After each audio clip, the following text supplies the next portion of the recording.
I don't know what to We make of that. definitely I told saw. Tom about this the other day, and I just found myself sounding like a UFO nutcase. There's a lot of UFO stuff going on right now. Yeah.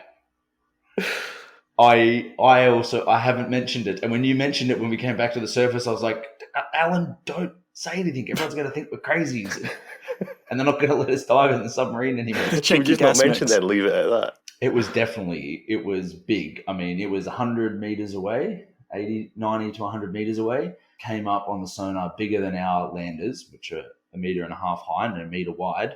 I was like, what is that? So I reversed the sonar to scan past it again. And as it scanned past it again, it had moved like 20 or 30 meters and then swept back the other way again, and it was gone.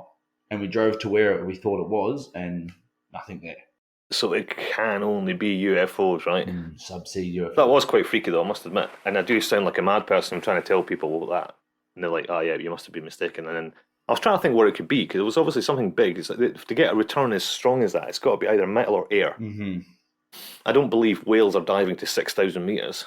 But then I don't know who else would have a vehicle at 6,000 meters, hundreds of miles away from anywhere, without any ships on the radar whatsoever. Yes. So it can only be aliens. What would you place the size at? Like a couple of meters, 3 meters? Yeah, maybe 3 meters. It's So hard you're to in sort of tell. glider territory.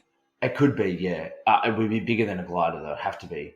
The diameter of it would have to be bigger than It was than a robust. normal, like the Gavia size. But maybe a 6,000 meter glider size, potentially, or a 6,000 meter ROV. But it sounds more maneuverable than a Would that glider. return? So What are the odds, though, even if one was But it just was very- autonomously bobbing up and down, to be 100 meters off our bow on And- one random dive in the middle of the Indian Ocean? It would have to be very close to the bottom.